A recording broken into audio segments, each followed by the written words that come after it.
الحمد لله نحمده ونستعينه ونستغفره ونؤمن به ونتوكل عليه ونعوذ بالله من شرور أنفسنا ومن سيئات أعمالنا من يهده الله فلا مضل له ومن يضلل فلا هادي له وأشهد أن لا إله إلا الله وحده لا شريك له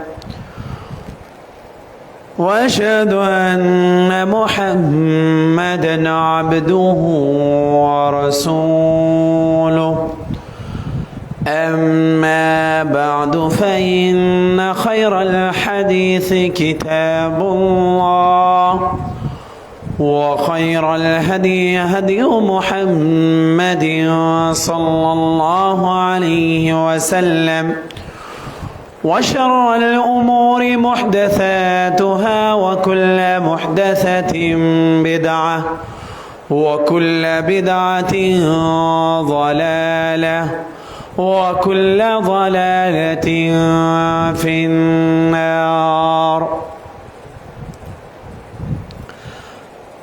فأعوذ بالله من الشيطان الرجيم بسم الله الرحمن الرحيم يا أيها الذين آمنوا اتقوا الله وقولوا قولا سديدا يا أيها الناس اتقوا ربكم الذي خلقكم من نفس واحدة وخلق منها زوجها وبث منهما رجالا كثيرا ونساء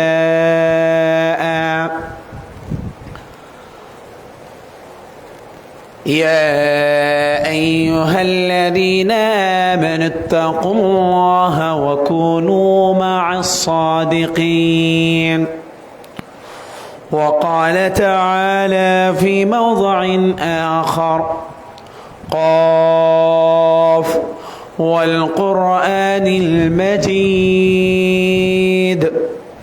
بل عجبوا أن جاءهم منذر منهم فقال الكافرون هذا شيء عجيب أئذا متنا وكنا ترابا ذلك رجع بعيد قد علمنا ما تنقص الأرض منهم وعندنا كتاب حفيظ بل كذبوا بالحق لما جاءهم فهم في أمر مريج أفلم ينظروا إلى السماء فوقهم كيف بنيناها وزيناها وما لها من فروج والأرض مددناها وألقينا فيها رواسي وأنبتنا فيها من كل زوج بهيج تبصرة وذكرى لكل عبد منيب ونزلنا من السماء ماء مباركا فأنبتنا به جنات وحب الحصيد والنخل باسقات لها طلع نضيد رزقا للعباد وأحيينا به بلدة ميتا كذلك الخروج الحمد لله সমস্ত প্রশংসা, সমস্ত তারিফ, সমস্ত গুণগান সেই মহান রব্বুল আলামিনের জন্য, যেই মহান রব্বুল আলামিন আমাদেরকে জুমার দিনে, সাপ্তাহিক ঈদের দিনে, সাপ্তাহিক শ্রেষ্ঠ দিনে আমাদেরকে সুস্থ শরীরে একত্রিত হওয়ার, জুমার খুতবা শ্রবণ করার এবং জুমার সালাত আদায় করার নিমিত্তে যে আমাদেরকে আল্লাহ রাব্বুল আলামিন একত্রিত করেছেন বা পৌঁছার তৌফিক দান করেছেন, আমরা সেই মহান রব্বুল আলামিনের দরবারে সকলেই দিল খুলে কালিমাতুশ শুকর পাঠ করি, সকলেই বলি আলহামদুলিল্লাহ। দুরূদ ও সালাম বর্ষিত হোক মানবতার মুক্তির দিশারি প্রিয় নবী ও রাসূল সৈয়দুল মুরসালিন খাতামুন নবিয়্যিন রাহমাতাল লিল আলামিন, যেই নবীর অক্লান্ত পরিশ্রমের বিনিময়ে আমরা পেয়েছি একটি সাজানো গোছানো দিন, সেই নবীর উপরে দুরূদ পাঠ করে বলি আল্লাহুম্মা সাল্লি আলাইহি আল্লাহুম্মা বারিক আলাইহি। অন্যায়, অসত্য আর অনাচারের অমানিসায় পৃথিবী যখন তমসাবিত, অজ্ঞতা, মূর্খতা আর কুসংস্কারে মানব সমাজ যখন ধ্বংসের অতলে নিমজ্জিত, ঠিক তখনই গৌরতমশার বুক চিরে সত্যনের পাঞ্জেরি হয় আবির্ভাব হয় ইসলামের। তাই তো মহান রব্বুল আলামিন বলেন, ইন্নাদ-দীন ইনদাল্লাহিল ইসলাম, নিশ্চয়ই আল্লাহর নিকট মনোনীত ধর্ম হচ্ছে ইসলাম। এটা আল্লাহ রব্বুল আলামিন সূরা আলে ইমরানের 19 নম্বর আয়াতে বলেন। পাশাপাশি আল্লাহ রাব্বুল আলামিন আলে ইমরানের 85 নম্বর আয়াতে বলছেন, ওয়ামান ইয়াবতাগি গায়রাল ইসলামি দীনান ফালান ইউকবালা মিন ওয়া হুয়া ফিল আখিরাতি মিনাল খাসিরিন, আর যে ব্যক্তি ইসলাম ব্যতীত অন্য কোন দিন ধর্ম তালাশ করবে সেটা আল্লাহ রাব্বুল আলামিনের কাছে কখনোই গ্রহণযোগ্য হবে না, আর সে পরকালে ক্ষতিগ্রস্তদের অন্তর্ভুক্ত হবে। পাশাপাশি আল্লাহ রাব্বুল আলামিন কুরআনুল কারীমের সূরা মাইদায় বলছেন, আল-ইয়াওমা আকমালতু লাকুম দীনাকুম ওয়া আতমামতু আলাইকুম নি'মাতি ওয়া রাযীতু লাকুমুল ইসলাম দীনা, আজ আমি তোমাদের জন্য তোমাদের দিনকে পরিপূর্ণ করে দিলাম। ওয়া আতমামতু আলাইকুম নি'মাতি, এবং আমার নিয়ামতকেও পরিপূর্ণ করে দিলাম। ওয়া রাযীতু লাকুমুল ইসলাম দীনা, এবং আমি আল্লাহ স্বয়ং এই দিনের উপরে সন্তুষ্টি জ্ঞাপন করছি। তাহলে আমি আপনি এই দিন ব্যতীত, এই ইসলাম ব্যতীত অন্য কোনো দিন ধর্ম তালাশ করার কোনো সুযোগ নেই। এই আয়াতটা কখন নাজিল হয়েছিল? রাসূলুল্লাহ সাল্লাল্লাহু আলাইহি ওয়াসাল্লাম যখন বিদায় হজ্জের ভাষণ দিচ্ছিলেন, তখন এই আয়াতে কারিমা নাজিল করে আল্লাহ রাব্বুল আলামিন বলে দিলেন যে আজ থেকে আর কোনো নতুন ওহী আসবে না, পৃথিবীতে আর কোনো ওহী আসবে না। তাহলে আমরা যদি আমাদের এই চিন্তা চেতনা, অর্থাৎ রাসূলুল্লাহ সাল্লাল্লাহু আলাইহি ওয়াসাল্লাম বিদায় হজ্জের ভাষণে বলেছিলেন, তারাকতু ফীকুম আমরাইন, আমি তোমাদের জন্য দুটি বিষয় রেখে যাচ্ছি, লান তাযিল্লু মা তামাসসাকতুম বিহিমা কিতাবাল্লাহ ওয়া সুন্নাত নবিয়্যিহি, আমি তোমাদের জন্য দুটি বিষয় রেখে যাচ্ছি, একটি হচ্ছে আল্লাহর কিতাব এবং অপরটি হচ্ছে রাসূলুল্লাহ সাল্লাল্লাহু আলাইহি ওয়াসাল্লামের সুন্নাহ। তাহলে তোমরা কি করবে না? এই দুটি যদি তোমরা আঁকড়ে ধরো তাহলে তোমরা কখনোই পথভ্রষ্ট হবে না। তাহলে আমাদেরকে রাসূলুল্লাহ সাল্লাল্লাহু আলাইহি ওয়াসাল্লাম যেই বাণী দিয়েছেন, অর্থাৎ যেই শরীয়ত দিয়েছেন, আমাদেরকে এই শরীয়তের উপরেই থাকতে হবে। নতুন কিছু সংযোজন এবং বিয়োজন করার কোনো সুযোগ নেই। সম্মানিত উপস্থিতি, সম্মানিত মুসল্লিয়ানে কেরাম, আমরা আজকে যদি আমাদের এই চিন্তাটা যদি আমরা করি তাহলে আমাদের কিন্তু অনেকটুকু সহজ হয়ে যায়। আমরা সকলে একটি ইংলিশ প্রবাদ জানি যে Islam is a complete code of life, ইসলাম হচ্ছে একটি পরিপূর্ণ জীবন ব্যবস্থার নাম। তো পরিপূর্ণ যে জীবন ব্যবস্থা, এই জীবন ব্যবস্থায় মানুষের জন্ম থেকে নিয়ে মৃত্যু পর্যন্ত কিভাবে সে চলবে, কিভাবে সে কি করবে, প্রত্যেকটি কাজ ইসলামী শরীয়ত বাস্তবায়ন অর্থাৎ বলে দিয়েছেন। আমরা যদি আল্লাহ রাব্বুল আলামিনের কোরআনুল কারীমের ওই আয়াতগুলোকে খেয়াল করি, আল্লাহ বলছেন মা ফাররাতনা ফিল কিতাবি মিন শাই, আমি আল্লাহ এই কিতাবে কোনো কিছু ব্যাখ্যা বিশ্লেষণের বাকি রেখি নাই। অর্থাৎ প্রত্যেকটা বিষয় আল্লাহ রাব্বুল আলামিন এখানে লিপিবদ্ধ করে দিয়েছেন। পাশাপাশি আল্লাহ রাব্বুল আলামিনের আরেকটি আয়াতে আল্লাহ রাব্বুল আলামিন বলছে ওয়া নাযালনা আলাইকাল কিতাবা তিবয়ানাল লিকুল্লি শাই, আমি আল্লাহ এই কিতাবের মধ্যে সমস্ত বিষয়কে পুঙ্খানুপুঙ্খানুভাবে নাজিল করে বলে দিয়েছি। তাহলে আমি আপনি যদি কোরআনুল কারীম নিয়ে গবেষণা না করি, আমি আপনি যদি হাদিস নিয়ে গবেষণা না করি, তাহলে আমরা কি জানতে পারবো?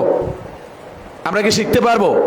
এই জন্য আমাদের প্রথম জানার বিষয় ছিল, অর্থাৎ আজকে এই আল ফুরকান সালাফিয়া জামে মসজিদে আমরা যে উপস্থিত হতে পেরেছি, জুমার খুতবা শোনার সুযোগ হয়েছে, এই জন্য তো আমরা অবশ্যই শুকরিয়া আদায় করব। পাশাপাশি আল্লাহ রাব্বুল আলামিন যে আমাদেরকে এই ইসলামী শরীয়তের উপরে, এত একটি সুন্দর ধর্মের উপরে আমাদেরকে যে, অর্থাৎ প্রত্যেকটি শিশু জন্মগ্রহণ করে কিসের উপরে? ইসলামের উপরে, ফিতরাতের উপরে। অর্থাৎ ফিতরা কি?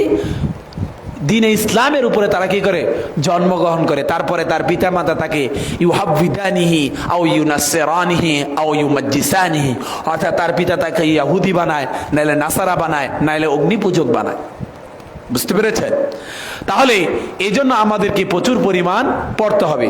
তো আমাকে যিনি এখানে উপস্থিত হওয়ার সুযোগ করে দিয়েছেন, খুতবা দেওয়ার সুযোগ করে দিয়েছেন, শাহ আলম ভাই, তাকেও ধন্যবাদ জানাই। জানিয়ে আমাকে এখানে আসার আমন্ত্রণ জানিয়েছেন, অর্থাৎ জনাব আতিক চৌধুরী হাফিজাহুল্লাহ, তাকেও আল্লাহ রাব্বুল আলামিন উত্তম জাযা দান করুক। তো আল্লাহ রাব্বুল আলামিন আমাদের রাসূলের উপরে প্রথম যে আয়াতটি নাজিল করেছেন সেটা হচ্ছে ইকরা বিসমি রাব্বিকাল্লাযী খালাক, পড়ো তোমার প্রভুর নামে যিনি তোমাকে সৃষ্টি করেছেন। তাহলে আমাদেরকে বলেছেন পড়ো। আমাদের প্রথম কাজটা কি? পড়া। কার নামে পড়তে হবে? আল্লাহর নামে পড়তে হবে। ইকরা বিসমি রাব্বিকাল্লাযী খালাক, অর্থাৎ পড়ো তোমার রবের নামে যিনি সৃষ্টি করেছেন। তাহলে আমরা যদি পড়ি তাহলে কিন্তু আমাদের অনেক বিষয়ের কি, অর্থাৎ আমরা যখন লেখাপড়া শুরু করব, আমরা যখন কোরআন পড়ব, তখন কিন্তু আমাদের অনেক বিষয়গুলো কি হয়ে যাবে? ভুল ভ্রান্তি দূর হয়ে যাবে। কিভাবে? আল্লাহ রাব্বুল আলামিন বলছেন ওয়া মা ইয়ানতিকু আনিল হাওয়া ইন হুয়া ইল্লা ওয়াহয়ু ইউহা, রাসূলুল্লাহ সাল্লাল্লাহু আলাইহি ওয়াসাল্লাম যেটা বলেন সেটা ওহী ব্যতীত অন্য কিছু বলেন না। অর্থাৎ তিনি ওহী ছাড়া আর কোনো কথা বলেন না। অর্থাৎ আল্লাহ রাব্বুল আলামিন তার কাছে যা নাজিল করেন তিনি তাই কি করেন? ব্যাখ্যা বিশ্লেষণ করেন। ওহী দুই প্রকার, ওহী মাতলু এবং ওহী গায়রে মাতলু। অর্থাৎ ওহী মাতলু হচ্ছে আল কোরআন, যেই কোরআনুল কারীমে 114টি সূরা রয়েছে, আপনারা সকলেই জানেন। পাশাপাশি 30টি পারা রয়েছে, এর ভিতরে 6236টি আয়াত রয়েছে। তাহলে এই কোরআনুল কারীমের প্রথম সূরা হচ্ছে সূরাতুল বাকারা এবং সর্বশেষ সূরা হচ্ছে সূরাতুন নাস। এই কোরআনুল কারীমের ভিতরে আল্লাহ রাব্বুল আলামিন সমস্ত বিষয়কে একদম পুঙ্খানুপুঙ্খানুভাবে নাজিল করেছেন। এবং কোরআনুল কারীমের ব্যাখ্যা হচ্ছে কি? হাদিস। কোরআনুল কারীমের ব্যাখ্যা কি? হাদিস। কোরআনুল কারীমের যেই বিষয়গুলো নিয়ে আসেন নাই, যেমন আমরা সালাত কিভাবে আদায় করব, এটা কোথায় লিপিবদ্ধ রয়েছে? হাদিসে। কোরআনুল কারীমে বলা হয়েছে যে তোমরা কি করো? সালাত সম্পাদন করব। কিন্তু সালাতটা কিভাবে সম্পাদন করব এর কথা কোথায় রয়েছে? হাদিসে রয়েছে। তাই আমাদেরকে এই যে রাসূল সাল্লাল্লাহু আলাইহি ওয়াসাল্লাম বললেন তারাকতু ফীকুম আমরাইন, আমি তোমাদের জন্য দুটি বিষয় রেখে যাচ্ছি, লান তাযিল্লু মা তামাসসাকতুম বিহিমা কিতাবাল্লাহ ওয়া সুন্নাতা নাবিয়্যিহি, তোমরা কখনোই পথভ্রষ্ট হবে না যতক্ষণ তোমরা কি করবে? আল্লাহর কিতাব ধরে রাখবে এবং সুন্নাতা নাবিয়্যিহি এবং রাসূল সাল্লাল্লাহু আলাইহি ওয়াসাল্লামের সুন্নতকে ধরে রাখবে। তাহলে আমরা যদি আল্লাহ রাব্বুল আলামিনের কোরআনুল কারীম তেলাওয়াত করি, আল্লাহ এই বিষয়ে সূরা মুহাম্মদে বলছেন আফালা ইয়াতাদাব্বারুনাল কুরআন, তারা কি কোরআন নিয়ে গবেষণা করে না? আম আলা কুলুবিন আকফালুহা, না তাদের অন্তরসমূহ তালাবদ্ধ। তাহলে আপনি খেয়াল করে দেখুন, আল্লাহ রাব্বুল আলামিন সূরা জুমারের 9 নম্বর আয়াতে বলছেন, কুল হাল ইয়াস্তাবিল্লাযীনা ইয়ালামুনা ওয়াল্লাযীনা লা ইয়ালামুন। খেয়াল করুন আমার দিকে, কুল হাল ইয়াস্তাবিল্লাযীনা ইয়ালামুনা ওয়াল্লাযীনা লা ইয়ালামুন। হে নবী, আপনি বলে দিন, যারা জানে আর যারা জানে না তারা কখনো সমান হতে পারে না। তাহলে যারা জানে আর যারা জানে না তারা কখনো সমান হতে পারে না।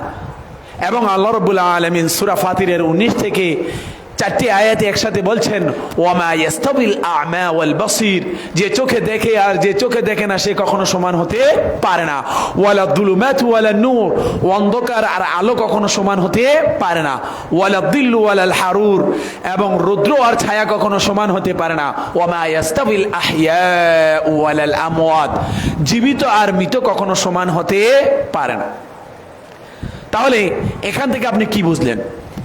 যে আল্লাহ রাব্বুল আলামিন বলছেন যে জানে আর যে জানে না সে কখনো সমান হতে পারে না। এই জন্য আমরা সকলেই জানি যে শিক্ষাই জাতির মেরুদণ্ড। একটি কথা আছে, প্রবাদ আছে বা একটি উক্তি আছে যে education is a backbone of nation, অর্থাৎ শিক্ষাই জাতির মেরুদণ্ড। কিন্তু আমি এখানে একটু কথা যোগ করি, সেটা হচ্ছে সুশিক্ষাই জাতির মেরুদণ্ড, অর্থাৎ কোরআন ও সুন্নাহর শিক্ষাই জাতির মেরুদণ্ড। যেই শিক্ষা আমাদেরকে আলো দিতে পারে না সেই শিক্ষা কখনো জাতির মেরুদণ্ড হতে পারে না। এই জন্য আল্লাহ রাব্বুল আলামিন বলছেন সূরা মুহাম্মদে বলছেন, ফা'লাম আন্নাহু লা ইলাহা ইল্লাল্লাহ, জেনে রাখো যে আল্লাহ ছাড়া সত্যিকার কোনো মাবুদ নেই। ওয়াস্তাগফির লিযামবিক, এবং তুমি তোমার পাপের জন্য ক্ষমা প্রার্থনা করো। তাহলে আপনি যদি আল্লাহ সম্পর্কে না জানেন, প্রথমে আল্লাহ কি সম্পর্কে লেখাপড়া পড়তে বললেন, ইকরা বিসমি রাব্বিকাল্লাযী খালাক, পড়ো তোমার প্রভুর নামে যিনি তোমাকে সৃষ্টি করেছেন। তাহলে আমি যদি রব সম্পর্কে না জানি তাহলে আমি কিভাবে আল্লাহর ইবাদত বন্দেগী করব? এই বিষয়ে আল্লাহ রাব্বুল আলামিন বলছেন সূরা যারিয়াতের 56 নম্বর আয়াতে আল্লাহ বলছেন, ওয়ামা খালাকতুল জিন্না ওয়াল ইনসা ইল্লা লিয়াবুদুন, আমি জিন ও মানব জাতিকে সৃষ্টি করেছি একমাত্র আমার ইবাদতের জন্য। তাহলে আমরা যদি ইবাদত করি তাহলে কার ইবাদত করতে হবে? আল্লাহর। আর আল্লাহকে যদি আমি না চিনি ইবাদত করি তাহলে কি হবে? আল্লাহ সম্পর্কে জানতে হবে। আল্লাহ সম্পর্কে একটি সূরা রয়েছে, সূরাতুল ইখলাস, জানেন? কুল হুয়াল্লাহু আহাদ, হে নবী আপনি বলে দিন আল্লাহ এক, আল্লাহুস সামাদ, আল্লাহ অমুখাপেক্ষী, আল্লাহ কারো মুখাপেক্ষী নন। লাম ইয়ালিদ ওয়া লাম ইউলাদ, তিনি কাউকে জন্ম দেয়নি এবং তাকেও জন্ম দেওয়া হয়নি। ওয়া লাম ইয়াকুল লাহু কুফুয়ান আহাদ, এবং তার সমকক্ষ কেউ নেই। তাহলে আপনি যদি আল্লাহ সম্পর্কে আরো জানতে চান তাহলে আয়াতুল কুরসি নামক একটা আয়াত আছে না নাই? আছে। সূরাতুল বাকারার 255 নম্বর আয়াতটা হচ্ছে আয়াতুল কুরসি। এই আয়াতটা হচ্ছে কোরআনের সবচেয়ে বেশি মর্যাদাবান আয়াত। তাহলে এই আয়াতটা যদি আপনি পড়েন, আল্লাহু লা ইলাহা ইল্লা হুয়াল হাইয়ুল কাইয়্যুম, তিনি কি চিরস্থায়ী চিরঞ্জীব, তিনি কখনো কি মরবেন না। লা তাখুযুহু সিনাতুন ওয়ালা নাওম, তাকে তন্দ্রা ও নিদ্রা স্পষ্ট করে না, তিনি কি করেন না।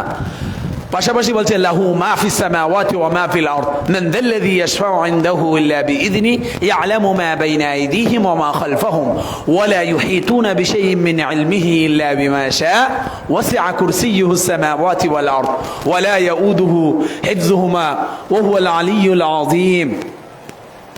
বিভিন্ন যে আল আযকারু বা'দা সালাওয়াতিল মাফরুযা, অর্থাৎ ফরজ সালাত পরবর্তী যে মাসনুন দোয়াগুলো থাকে তার ভিতরে বিভিন্ন সময় আয়াতুল কুরসিটাও দেওয়া থাকে, এর অর্থ থাকে।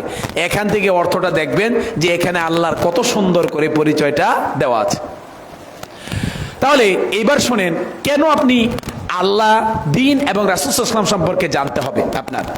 রাসূল সাল্লাল্লাহু আলাইহি ওয়াসাল্লাম বলছে, মান যাকা তা'মাল ঈমানি, ওই ব্যক্তি ঈমানের স্বাদ গ্রহণ করলো যে ব্যক্তি বলল মান রাদিয়া বিল্লাহি রাব্বান ওয়া বিল ইসলামি দীনান ওয়া বি মুহাম্মাদিন নাবিয়্যা। মান রাদিয়া বিল্লাহি রাব্বান, যে ব্যক্তি বলল যে আমি আল্লাহকে রব হিসেবে পেয়ে সন্তুষ্ট, ওয়া বিল ইসলামি দীনান, এবং ইসলামকে দিন হিসেবে পেয়ে সন্তুষ্ট, ওয়া বি মুহাম্মাদিন নাবিয়্যা, এবং মুহাম্মদ সাল্লাল্লাহু আলাইহি ওয়াসাল্লামকে নবী হিসেবে পেয়ে সন্তুষ্ট। আমরা মাসনুন দোয়াতে একটা পড়েছিলাম দোয়া, সেটা হচ্ছে রাযিতু বিল্লাহি রাব্বান ওয়া বিল ইসলামি দীনান ওয়া বি মুহাম্মাদিন নাবিয়্যা, অর্থাৎ আমি আল্লাহকে রব হিসেবে পেয়ে সন্তুষ্ট এবং ইসলামকে দিন হিসাবে পেয়ে সন্তুষ্ট এবং মুহাম্মদ সাল্লাল্লাহু আলাইহি ওয়াসাল্লামকে নবী হিসাবে পেয়ে সন্তুষ্ট। তাহলে সম্মানিত ভাইয়েরা, তাহলে আমি যদি আল্লাহকে না জানি তাহলে আমি আল্লাহর কিভাবে ইবাদত বন্দেগী করব? আল্লাহকে জানতে হলে আল্লাহর কি সৃষ্টি নিয়ে গবেষণা করতে হবে। কি নিয়ে গবেষণা করতে হবে? সৃষ্টি নিয়ে গবেষণা করতে হবে। মানুষ নিয়ে গবেষণা করে দেখুন, আল্লাহ রাব্বুল আলামিন বলছে ওয়া ইন তাউদ্দু নি'মাতাল্লাহি লা তুহসুহা, তোমরা যদি আমার নিয়ামতের গণনা করো তাহলে তোমরা আমার নিয়ামতের গণনা করে শেষ করতে পারবে না। বুঝতে পেরেছেন? তারপর আল্লাহ রাব্বুল আলামিন বলছেন লাইন শাকারতুম লাযিদান্নাকুম ওয়া লাইন কাফারতুম ইন্না আযাবি লাশাদীদ, অর্থাৎ তোমরা যদি আমার নিয়ামতের শুকরিয়া আদায় করো আমি আল্লাহ কি করব? নিয়ামত বাড়িয়ে দিব। আর যদি তোমরা কৃতজ্ঞতা জ্ঞাপন না করো, অর্থাৎ শুকরিয়া আদায় না করো, তোমরা যদি অকৃতজ্ঞ হও তাহলে আমি কি করব? আমার শাস্তি অত্যন্ত কঠিন। তাহলে এখান থেকে আমাদের যেটা চিন্তা করতে হবে যে আল্লাহ রাব্বুল আলামিন যে আমাদেরকে কি করেছেন, আল্লাহ রাব্বুল আলামিন যে আমাদেরকে কি দিয়েছেন? ব্রেন দিয়েছেন, চোখ দিয়েছেন, হাত দিয়েছেন, পা দিয়েছেন, খাওয়ার জন্য জিহ্বা দিয়েছেন, অর্থাৎ আরো যে বিষয়গুলোর মাধ্যমে আমরা মানুষ হয়ে উঠেছি এই বিষয়গুলো নিয়ে আমাদের একটু চিন্তা করতে হবে যে আল্লাহ রাব্বুল আলামিন আমাদেরকে এত সুন্দর, আল্লাহ রাব্বুল আলামিন সূরা 3 বলছেন লাকাদ খালাকনাল ইনসানা ফি আহসানি তাকবীম, আমি আল্লাহ মানুষকে কি করেছি? অনেক সুন্দর অবয়বে সৃষ্টি করেছি। লাকাদ অবশ্যই খালাকনাল ইনসানা সৃষ্টি করেছি মানুষকে কি করে? ফি আহসানি তাকবীম, একদম সুন্দরতম অবয়বে। দেখেন আপনি কি আল্লাহ রাব্বুল আলামিন কি সুন্দর করে সৃষ্টি করেছেন, এটা নিয়ে কি আপনি কখনো চিন্তা করেন? ছোট বাচ্চাকে দেখলে মানুষের কত মায়া হয় না? হাসি খুশি দেখলে তার অন্তর জুড়িয়ে যায়। তাহলে এই আল্লাহ রাব্বুল আলামিনকে যদি আপনি চিনতে চান তাহলে আপনাকে অবশ্যই কি করতে হবে? মানুষকে নিয়ে গবেষণা করতে হবে, আল্লাহর সৃষ্টি নিয়ে গবেষণা করতে হবে। যেমন ইব্রাহিম আলাইহিস সালাম যখন আল্লাহকে খুঁজতেছিলেন তখন তিনি কি করলেন? তখন প্রথমে বললেন কি? চন্দ্রটা আমার আল্লাহ, তারপরে বললেন সূর্য আমার আল্লাহ, তারপরে বললেন যে না, এগুলো যেহেতু অস্তমিত যায় তাহলে এটা আমার আল্লাহ হতে পারে না, বরং আল্লাহ উনি যিনি এগুলোকে সৃষ্টি করেছেন। বুঝতে পেরেছেন? তাহলে ইব্রাহিম আলাইহিস সালামের আরেকটা ইন্টারেস্টিং ঘটনা হচ্ছে ওয়াইদ ক্বালা ইব্রাহিমু রব্বি আরিনি কাইফা তুহিল মাউতা,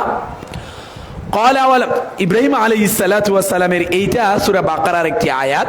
এই আয়াত ইব্রাহিম আলাইহিস সালামকে আল্লাহ বলছেন, আল্লাহকে ইব্রাহিম আলাইহিস সালাম বলছেন যে আমি আমার ইতমিনান হয় না যে আপনি কিভাবে জীবিতকে অর্থাৎ মৃতকে জীবিত করেন, এটা আমার ইতমিনান হয় না, অন্তরে প্রশান্তি লাভ করতে পারতেছি না। তারপর আল্লাহ বলছে ক্বালা ওয়ালাম তুমিন, তুমি কি বিশ্বাস করো না? পরে ইব্রাহিম আলাইহিস সালাম বলছেন ক্বালা বালা, বিশ্বাস তো অবশ্যই করি, ওয়ালাকিন লিয়াতমাইন্না কলবি, কিন্তু আমার অন্তরে এটার প্রশান্তি আসে না, এটা দেখলে আমার প্রশান্তিটা কি হবে? বাড়বে। তখন আল্লাহ বললেন ক্বালা ফাখুয আরবা'তাম মিনাত তায়র ফাসুরহুন্না ইলাইকা সুম্মা জাআল আলা কুল্লি জাবালিন মিনহুন্না জুজআন সুম্মা দু'হুন্না ইয়াতিনাকা সা'য়া। তখন বললেন ক্বালা ফাখুয আরবা'তাম মিনাত তায়র, তুমি 4টা কি করো? কবুতর বা পাখি ধরে নিয়ে আসো। ফাসুরহুন্না ইলাইকা, তারপরে এটিতে কি করো? একবারে মশলা টশলা দিয়ে জব করে মশলা টশলা দিয়ে এগুলো যেভাবে রান্না করতে হয় সেরকম ভাবে করে তারপরে এগুলো 4টা পাহাড়ে কি করো? ছড়িয়ে ছিটিয়ে দিয়ে আসো। সুম্মা জাআল আলা কুল্লি জাবাল মিনহুন্না জুজআন, জুজ মানে অংশ, ইয়াতিনাকা সা'য়া সুম্মা দু'হুন্না ইয়াতিনাকা সা'য়া, অতঃপর তুমি কি করো? এগুলাকে ডাকো, দেখো এগুলো কিভাবে তোমার ডাকে সাড়া দেয়, অর্থাৎ এগুলো কি দ্রুত তোমার কাছে চলে আসে। তারপরে আল্লাহ বলছেন, অংশে বলছেন ওয়ালাম, জেনে রাখো যে আন্নাল্লাহ, নিশ্চয় আল্লাহ আজিজুন, পরাক্রমশালী, হাকিম, প্রজ্ঞাময়। অর্থাৎ এই ক্ষেত্রে আপনারা যদি একটু চিন্তা করেন, কোরআনুল কারীমের একটা গুরুত্বপূর্ণ সূরা হচ্ছে ইয়াসিন, আছে না নাই? এই সূরার 82 নম্বর আয়াতে আল্লাহ বলছেন, এই সূরার আয়াত 83টি, 82 নম্বর আয়াতে আল্লাহ বলছেন ইন্নামা আমরুহু ইযা আরাদা শাইআন ইয়াকুলা লাহু কুন ফায়াকুন। যখন আল্লাহ রাব্বুল আলামিন কোনো কিছু সৃষ্টি কোনো কিছু করার ইচ্ছা করেন, শুধু বলেন কি কুন, হও, অতঃপর ফায়াকুন, সেটা হয়ে যায়। তাহলে এই যে পাখিগুলো জব করা হলো, তারপরে আবার এগুলোকে কি করা হলো? ডাকা হলো, সাথে সাথে এগুলো চলে এসেছেন না? এটা কার? এটা কে করলেন? আল্লাহ করলেন না? এখান থেকে আমাদের চিন্তাটা হচ্ছে, বা এখান থেকে আমাদের শিক্ষণীয়টা হচ্ছে যে অবশ্যই আল্লাহ রাব্বুল আলামিন সক্ষম, এবং আল্লাহকে চিনতে হলে আল্লাহর সৃষ্টি নিয়ে গবেষণা করতে হবে। এই ক্ষেত্রে আল্লাহ রাব্বুল আলামিন সূরা লোকমানে বলছেন যে আল্লাহ রাব্বুল আলামিনের প্রশংসা করে আপনি শেষ করতে পারবেন না। قل لو كان البحر مدادا لكلمات ربي لنفد البحر قبل أن تنفذ كلمات ربي ولو جئنا بمثله مددا। আপনারা এই আয়াতটা সকলেই জানেন না যে অর্থাৎ পৃথিবীর সমস্ত গাছগুলোকে যদি কি করা হয়, কলম করা হয়, কলম বানানো হয়, পাশাপাশি এবং সমুদ্রের পানিগুলোকে কি করা হয়, কালি বানানো হয়, তারপরও আল্লাহ রাব্বুল আলামিনের প্রশংসা লিখে কি করা যাবে না, শেষ করা যাবে না। এটা নিয়ে আপনারা অনেক ইসলামী সঙ্গীত শুনেছেন, বিভিন্ন কিছু শুনেছেন। তাহলে এগুলো নিয়ে আপনাদেরকে একটু চিন্তাও করতে হবে। আল্লাহ রাব্বুল আলামিন সূরা রহমানে বলছেন, সূরাতুর রহমান হচ্ছে কোরআনুল কারীমের 55 নম্বর সূরা। এই সূরার আয়াত সংখ্যা হচ্ছে 78টি আয়াত। এই সূরাতে আল্লাহ রাব্বুল আলামিন বলছেন 31 বার বলছেন ফাবিআইয়ি আলাই রাব্বিকুমা তুকাদ্দিবান, হে জিন ও মানব জাতি তোমরা আমার কোন কোন নিয়ামতকে অস্বীকার করবে। আছে না নাই? ফাবিআইয়ি আলাই রাব্বিকুমা তুকাদ্দিবান, হে জিন ও মানব জাতি তোমরা আমার কোন কোন নিয়ামতকে অস্বীকার করবে। তাহলে আমরা যে এত সুন্দর নিয়ামত পেলাম, পেয়ে কি আমি কি আল্লাহ রাব্বুল আলামিনের ইবাদত করছি? আমি কি আল্লাহ রাব্বুল আলামিনের দাসত্ব করছি? আমি কি আল্লাহ রাব্বুল আলামিনের গুণ কীর্তন করছি? এটা আমাকে চিন্তা করতে হবে। দাসত্ব করতে হলে আগে আল্লাহ সম্পর্কে জানতে হবে, তারপরে মুহাম্মদ সাল্লাল্লাহু আলাইহি ওয়াসাল্লাম সম্পর্কে জানতে হবে। এবার আসুন আমরা একটু মুহাম্মদ সাল্লাল্লাহু আলাইহি ওয়াসাল্লামকে নিয়ে চিন্তা করি। কেননা আল্লাহ রাব্বুল আলামিন বলছেন ইয়া আইয়ুহাল্লাযীনা আমানু, হে ঈমানদারগণ, আতিউল্লাহ ওয়া আতিউর রাসূল, তোমরা কি করো, আল্লাহর আনুগত্য করো এবং রসুলের আনুগত্য করো।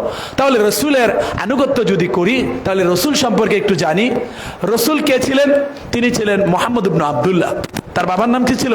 আব্দুল্লাহ। মাতার নাম ছিল আমেনা। এই মুহাম্মদ সাল্লাল্লাহু আলাইহি ওয়াসাল্লাম সম্পর্কে আল্লাহ বলছেন ওয়া ইন্নাকা লাআলা খুলুকিন আযীম, হে রাসূল আপনি মহান চরিত্রের অধিকারী। এটা কোথায় বলছেন? সূরা কলামের 4 নম্বর আয়াতে আল্লাহ বলছেন। 29 পারার একটি সূরার নাম হচ্ছে কলাম। কলমটাই আল্লাহ রাব্বুল আলামিন প্রথম কি সৃষ্টি করেছেন? জানেন না? জানেন না? এটা কলম সৃষ্টি করেছেন সর্বপ্রথম। এই সূরার 4 নম্বর আয়াতে আল্লাহ বলছেন আপনি মহান চরিত্রের অধিকারী। তারপরে আল্লাহ রাব্বুল আলামিন মুহাম্মদ সাল্লাল্লাহু আলাইহি ওয়াসাল্লাম সম্পর্কে বলছেন, সূরা আহজাবে বলছেন লাকাদ কানা লাকুম ফি রাসূলিল্লাহি উসওয়াতুন হাসানাহ, মুহাম্মদ সাল্লাল্লাহু আলাইহি ওয়াসাল্লামের মাঝেই রয়েছে তোমাদের জন্য উত্তম আদর্শ বা নমুনা। তাহলে মুহাম্মদ সাল্লাল্লাহু আলাইহি ওয়াসাল্লাম যদি আমাদের মডেল হয় ও নমুনা হয়, তাহলে আমরা যে আমাদের মডেল হিসেবে গ্রহণ করে নিয়েছি নায়ক নায়িকা, গায়ক গায়িকা, পৃথিবীর বিখ্যাত ব্যক্তিদেরকে যে গ্রহণ করে নিয়েছি, তাহলে আমাদের মডেলকে মুহাম্মদুর রাসূলুল্লাহ সাল্লাল্লাহু আলাইহি ওয়াসাল্লাম, যেই নবী আমাদের জন্য শাফাআত করবেন কাল কিয়ামতের দিনে, তাই না? তাহলে এই নবীকে যদি আমরা মডেল হিসেবে গ্রহণ করি, তাহলে আমরা তার শাফাআত পাবো। আর যদি তাকে মডেল হিসেবে গ্রহণ না করি, তাহলে তার শাফাআত আমরা পাবো না।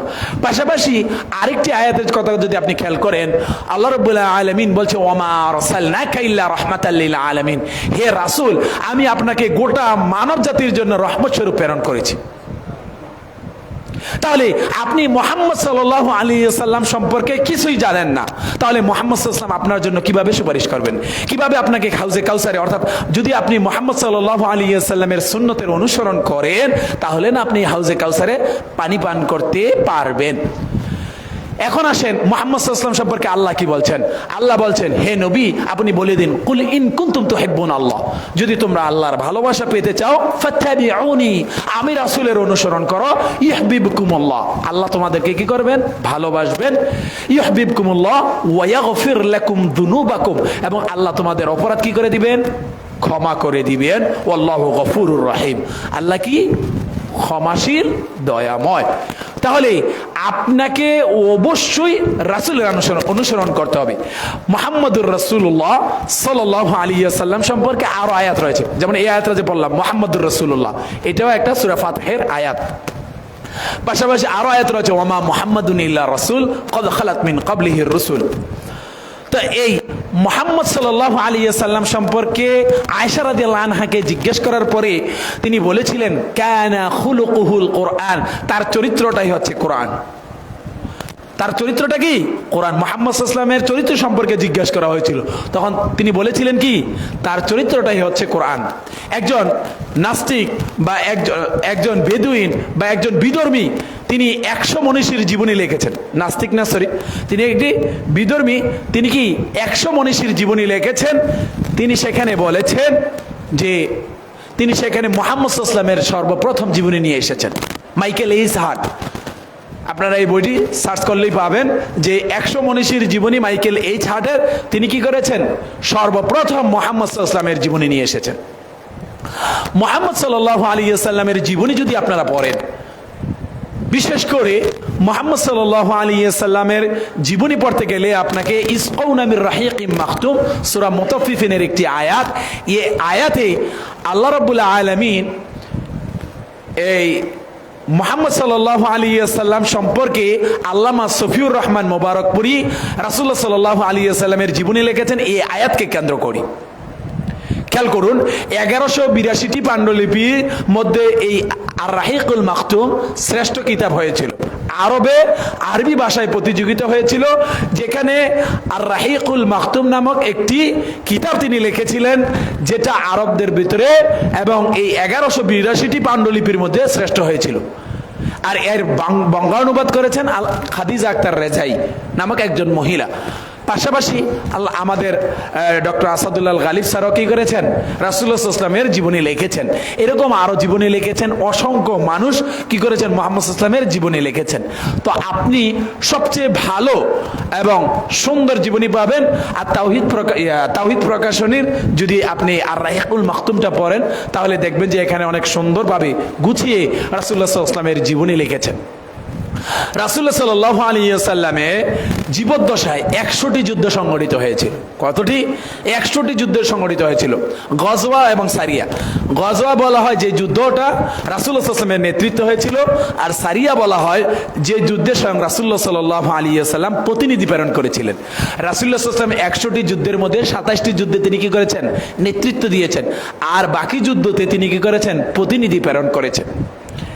তাহলে আপনি যদি রাসূলুল্লাহ সাল্লাল্লাহু আলাইহি ওয়াসাল্লামের জন্ম থেকে নিয়ে বা জন্মের আগ থেকে নিয়ে আইয়ামে জাহিলিয়াতের কি বর্বরতা ছিল সেগুলো যদি জানতে চান, পড়তে চান, এবং রাসূলুল্লাহ সাল্লাল্লাহু আলাইহি ওয়াসাল্লামের জীবনী যদি আপনি না পড়েন, তাহলে আপনি কিন্তু হাদিস বুঝবেন না। আর হাদিসটা হচ্ছে গুরুত্বপূর্ণ। হাদিস হচ্ছে গায়রে মাতলু, অর্থাৎ যেটা আপনি যদি বর্তমানে হাদিস অ্যাপসের মাধ্যমে আপনি বিভিন্ন হাদিসের কিতাব পড়তে পারবেন, যেমন হাদিসে আরবাঈন 40 হাদিস, বুলুগুল মারাম, এটা আল্লামা ইবনে হাজার আসকালানী রাহিমাহুল্লাহ তিনি লিখেছেন। পাশাপাশি মিশকাতুল মাসাবি, এটা একটা হাদিসের বিখ্যাত কিতাব। তারপর হচ্ছে রিয়াজুস সালিহিন, তারপর হচ্ছে সুনানে নাসাই, সুনানে ইবনে মাজাহ, সুনানে তিরমিজি, আবু দাউদ এবং মুওয়াত্তা মালিক, মুসনাদে আহমদ এবং সহিহ বুখারী এবং সহিহ মুসলিম সহ আরো অসংখ্য হাদিসের কিতাব রয়েছে। এই হাদিসের কিতাবগুলো যদি আপনি না পড়েন, তাহলে কিন্তু আপনি রাসূলের জীবনী সম্পর্কে কিছুই জানলেন না। অর্থাৎ রাসূল সাল্লাল্লাহু আলাইহি ওয়াসাল্লাম সালাতের ক্ষেত্রে কি বলেছেন, যাকাতের ক্ষেত্রে কি বলেছেন, হজ্জের ক্ষেত্রে কি বলেছেন এবং সিয়ামের ক্ষেত্রে কি বলেছেন, এগুলো কিন্তু আপনি কিছুই জানবেন না। তো এই জন্য আপনাকে অবশ্যই হাদিসের কিতাব পড়তে হবে। আর হাদিসটা কাকে বলে? আল হাদিসু মা উযিফা ইলা নবী সাল্লাল্লাহু আলাইহি ওয়াসাল্লাম মিন কাউলিন আও ফি'লিন আও তাকরীরিন। অর্থাৎ হাদিস বলা হয় রাসূল সাল্লাল্লাহু আলাইহি ওয়াসাল্লামের কথা, কাজ ও জীবন। রাসূল সাল্লাল্লাহু আলাইহি ওয়াসাল্লামের কথা, কাজ ও মৌনসম্মতিকে কি বলা হয়? হাদিস বলা হয়। সাহাবীদের কথা, কাজ ও মৌনসম্মতিকে কি বলা হয়? হাদিস বলা হয়। তাবিঈদের কথা, কাজ ও মৌনসম্মতিকে কি বলা হয়? হাদিস বলা হয়। হাদিস 3 প্রকার: মারফু, মাওকুফ, মাকতুব। এগুলোকে আবার ভাগ করা হয়েছে বিভিন্ন ভাবে। তাই আপনাকে অবশ্যই হাদিস নিয়ে গবেষণা করতে হবে। প্রিয় দিনী ভাই, শুধু আমাদের আহলে হাদিস পরিচয় দিলেই চলবে না, আমাদেরকে আরো বেশি গবেষণা করতে হবে, আমাদের হাদিস নিয়ে চিন্তা করতে হবে। আল্লাহ রাব্বুল আলামিন বলছেন, ইন্না নাহনু নাযালনা যিকরা ওয়া ইন্না লাহু লাহাফিজুন। আমি আল্লাহ এই কোরআনকে নাজিল করেছি এবং আমি আল্লাহ এর সংরক্ষণ করব। তার কার মাধ্যমে করবে? হাফেজদের মাধ্যমে করবে। এবং যারা এই কোরআনের ধারক বাহক, অর্থাৎ যারা এই কোরআনকে নিয়ে গবেষণা করে, অনুসরণ অনুসন্ধান করে তাদের মাধ্যমে কিন্তু আল্লাহ রাব্বুল আলামিন এই কোরআনকে সংরক্ষণ করবেন। আর কোরআন সংরক্ষণের সাথে সাথে হাদিসকেও সংরক্ষণ করতে হবে আমাদের। অলরেডি আমাদের কাছে বিভিন্ন হাদিসের কিতাবগুলো এসে গেছে। সব হাদিসের কিতাবই বর্তমান সময়ে ডিজিটাল যুগে আমাদের হাতে হাতে চলে এসেছে। তাহলে এখনো যদি আমরা হাদিসের কিতাব না পড়ি তাহলে কিন্তু হবে না। পাশাপাশি আমাদেরকে এই ইসলামের উপরে অর্থাৎ কায়েম দায়েম থাকতে হবে। এই ইসলামই হচ্ছে পরিপূর্ণ জীবন ব্যবস্থা। এই ইসলামের উপরেই আমাদেরকে কায়েম দায়েম থাকতে হবে এবং আমাদের যারা সন্তান রয়েছে তাদেরকে কোরআনের শিক্ষায় শিক্ষিত করতে হবে। রাসূলুল্লাহ সাল্লাল্লাহু আলাইহি ওয়াসাল্লাম বলেন, মান ক্বারাআল কুরআনা হারফান ফালাহু আশরু হাসানাত। যে ব্যক্তি কোরআনের একটি হরফ পড়বে তার জন্য 10টি নেকি রয়েছে। পাশাপাশি রাসূল সাল্লাল্লাহু আলাইহি ওয়াসাল্লাম বলেন, নফল ইবাদতের মধ্যে সবচেয়ে শ্রেষ্ঠ ইবাদত হচ্ছে কোরআনুল কারীম তেলাওয়াত করা। আফজালুল ইবাদাতি তিলাওয়াতুল কোরআন। তাহলে আমাদেরকে অবশ্যই কোরআনুল কারীম তেলাওয়াত করতে হবে। আর কোরআনুল কারীমটা কিভাবে তেলাওয়াত করতে হবে? রাসূল সাল্লাল্লাহু আলাইহি ওয়াসাল্লাম বলছে, আল্লাহ রাব্বুল আলামিন বলছে, ওয়ারাত্তিলিল কুরআনা তারতিলা।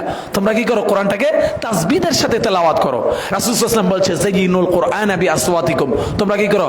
সুরের মূর্ছনা দিয়ে তোমরা কি করো? কোরআন তেলাওয়াত করো। তাহলে আমরা যদি কোরআন নিয়ে চিন্তা না করি, গবেষণা না করি, আমাদের ইয়াং জেনারেশন যারা আসতেছে তাদেরকে যদি আমরা কোরআনের শিক্ষায় শিক্ষিত না করি, তাহলে কিন্তু এই যে বর্তমানে মারামারি, দাঙ্গা হাঙ্গামা এবং মিথ্যার যে সয়লাভ চলছে, এ থেকে কিন্তু আমাদের উত্তরণের কোনো সুযোগ নেই। প্রিয় যারা মুরব্বী রয়েছেন তাদের দায়িত্ব হচ্ছে, রাসূল সাল্লাল্লাহু আলাইহি ওয়াসাল্লাম বলছে, কুল্লুকুম রাঈন ওয়া কুল্লুকুম মাসউলুন আন রাইয়াতিহি। তোমাদের প্রত্যেকেই দায়িত্বশীল আর তোমাদের প্রত্যেকের দায়িত্ব সম্পর্কে জিজ্ঞাসা করা হবে। মসজিদের যিনি দায়িত্ব রয়েছেন তাকে মসজিদ সম্পর্কে জিজ্ঞাসা করা হবে। যিনি পরিবারের দায়িত্বে রয়েছেন তাকে পরিবার সম্পর্কে জিজ্ঞাসা করা হবে। যিনি সমাজের দায়িত্বে রয়েছেন তাকে সমাজ সম্পর্কে জিজ্ঞাসা করা হবে। যিনি দেশের দায়িত্বে রয়েছেন তাকে দেশ সম্পর্কে জিজ্ঞাসা করা হবে। তাহলে আপনি যদি আপনার সন্তানকে কোরআনের শিক্ষায় শিক্ষিত না করেন, রাসূলুল্লাহ সাল্লাল্লাহু আলাইহি ওয়াসাল্লাম বলছেন, ইকরাউল কুরআন ফাইন্নাহু ইয়াতি ইয়াউমাল কিয়ামাতি শাফিআন লিআসহাবিহি। তোমরা কি করো? কোরআন পড়ো, কারণ কাল কিয়ামতের দিনে কোরআন তোমাদের জন্য শাফাআত করবে, সুপারিশ করবে। তাহলে যদি আমরা কোরআন না শিখি, কোরআন না পড়ি, তাহলে কিভাবে কাল কিয়ামতের দিনে কোরআন আমাদের জন্য সুপারিশ করবে? এবং আমাদের এই চিন্তা থাকতে হবে যে আমাদের সন্তানরা যাতে করে কোরআনের শিক্ষায় শিক্ষিত হতে পারে। যদি না হয় তারা কিন্তু আসল শিক্ষায় শিক্ষিত হবে না। দেখুন কিছুদিন আগেই সিটি ইউনিভার্সিটি এবং ড্যাফোডিল ইউনিভার্সিটি তারা মারামারি করে অনেকজন আহত হয়েছে এবং 50 কোটি টাকার ক্ষতি তারা করেছে দুই ইউনিভার্সিটির। কেন্দ্র কি ছিল? বিষয়টা কি ছিল? ইস্যুটা কি ছিল?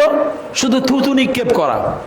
অর্থাৎ একটা বাসে থেকে বাসের ভিতরে থেকে বা যে কোনো এক জায়গায় থেকে, হয়তো সিএনজি থেকে, এই গাড়ি থেকে ভুলক্রমে বা ইচ্ছাকৃত ভাবেই যদি করে থাকে থুতু নিক্ষেপটা, এটাকে কেন্দ্র করে দুই ইউনিভার্সিটির ছাত্ররা ঝগড়া করে কি করেছে? 50 কোটি টাকার ক্ষতি করেছে। তাই এটা কি জাহিলিয়াত না? এটা কি অজ্ঞতা নয়? আপনি কি এটা চিন্তা করতে পারেন? 1 টাকা ইনকাম করা কত কষ্ট, সেখানে তারা কি করলো? 50 কোটি টাকার ক্ষতি করে ফেলল। এবং এটা তারা অহরহই করে। ঢাকা কলেজের ছাত্ররা কিছু হলেই ভাঙ্গা শুরু, আগুন লাগানো শুরু। এটা কি আমাদের শিক্ষা? এটা কি আমাদেরকে আবার সেই জাহিলিয়াতের দিকে নিয়ে যায় না?